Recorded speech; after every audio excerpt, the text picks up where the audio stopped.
Hello Gemini, Sun, Moon, Rising, and Venus signs. Kamusta kayo? Sana po yung nasa mabuti kayong kalagayan. Welcome back po sa Star Tarot. Kung bago kayo rito, welcome din kayo. Thank you sa inyong support. I truly appreciate it. God bless you all. Gemini, paunang mensahe po ninyo sa ngayon ay Four of Voices. Ayan. So, pahinga. No? Gemini, kailangan ninyo magpahinga. Siguro na-stress kayo during the holidays, kaya kailangan ninyo magpahinga, or baka meron kayong iniisip, no, na alam mo yun, napagod kayo mentally and emotionally, maaaring ganon. So, whatever the case may be, you need to rest. Okay? You're being invited here to rest, no, to rejuvenate, recuperate. Okay? You need to recharge. Alright? So, what else? We have Six of Voices. Ayan, mag-travel kaya kayo. No? Meron travel energy rito. Gemini, siguro you are, siguro you are napagod na about a situation. Kasi kaya kayo kailangan na mag-rest siguro. This is something na hindi na kayo komportable, no? Kung ano man ang sitwasyon ninyo rito sa Six of Voices, hindi na kayo komportable. There could be a situation dito na nakakapagod na para sa'yo, unhealthy na para sa'yo, toxic na para sa'yo, maaring ganun. Kaya magta-travel kayo. No? You are going to remove yourself physically from this situation. Kaya maaring aalis kayo, magra-relocate kayo, kaya kayo magta-travel, or maaring aalis kayo at uuwi kayo sa inyo, sa mga magulang ninyo, yung mga ganun ba? So, depende sa inyong sitwasyon. But definitely, there is travel. You're going to remove yourself physically sa ganitong sitwasyon. Kasi na kayo dito, unhealthy na ito para sa'yo.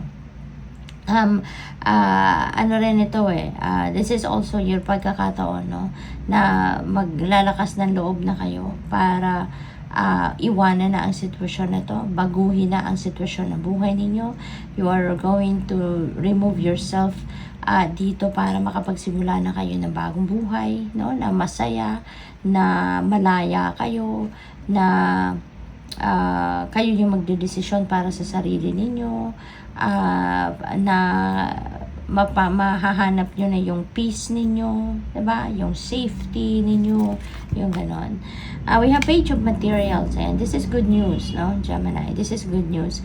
And this is related to money, career, and finances. No, kung ano man ang balitang paparating dito, this is news na parang this is news na magbibigay sa inyo ng pagkakataon na makapagsimula kayo ng bagong trabaho din, bagong negosyo, bagong pagkakakitaan.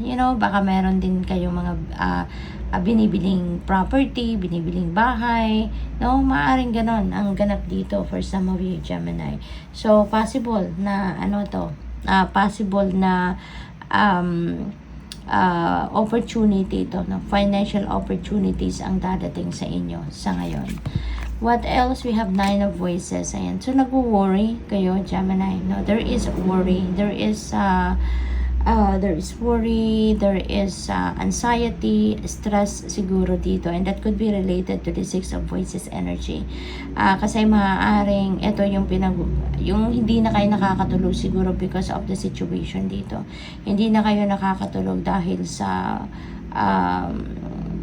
stress, no, na nararamdaman ninyo sa toxic situation na to. Kaya siguro kailangan ninyo magpahinga, kailangan ninyo na magmuni-muni, mag-replenish kayo ng inyong lost energy so that you will be ready, no, to face a new situation, no, na sisimulan ninyo pag alis ninyo sa sitwasyon na to.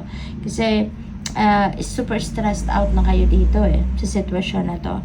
Hindi na kayo nakakakain siguro na maayos, hindi na kayo nakakatulog ng maayos.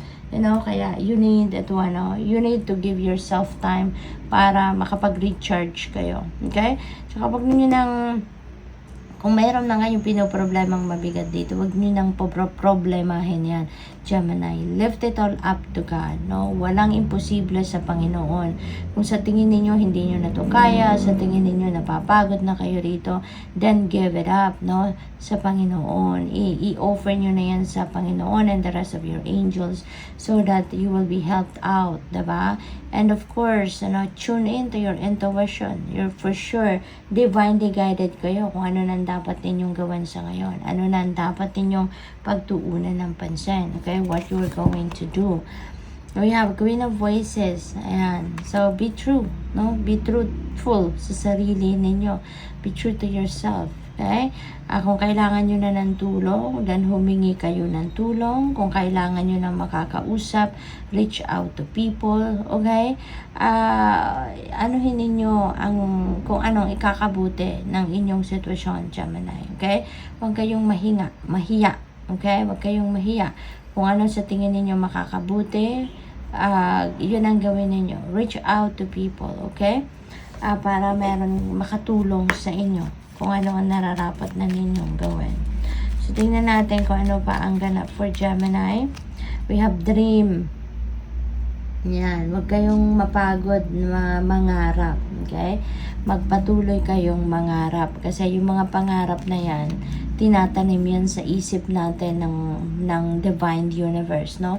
And libre naman yan, diba?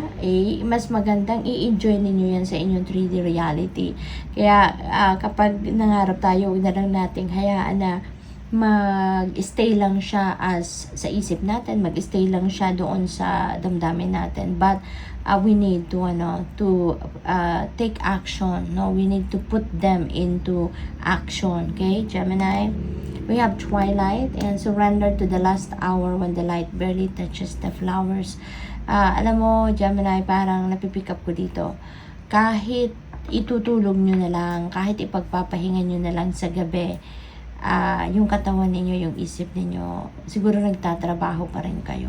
No? Yun ang napipick up ko rito. Kaya kayo napapagod, kaya kayo na-stress, kasi sobrang busy kayo. Kaya inimbitahan kayo dito that surrender to the last hour. Okay?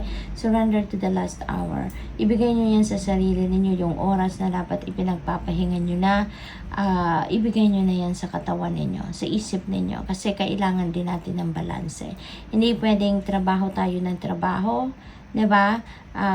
Tao lang tayo, napapagod din tayo. Kaya pag napagod, tapos patuloy pa rin tayo nagtatrabaho, madideplete yung energy ninyo, manghihina din kayo, mapapagod kayo. Kaya kailangan na ibigay nyo din sa sarili ninyo ang oras, panahon, space para makapagpahinga. Okay? What else? We have success. Ayan. So, magtatagumpay kayo. Meron kayong tagumpay na makakamit sa ngayon. So, kung ano man ang pinagtatrabahuan ninyo, pinagsisikapan ninyo, you are going to succeed. Mapagtatagumpayan ninyo ang kung ano man ang pinagtatrabahuan ninyo sa ngayon. So, good luck. Thank you for watching. Love and light. Namaste.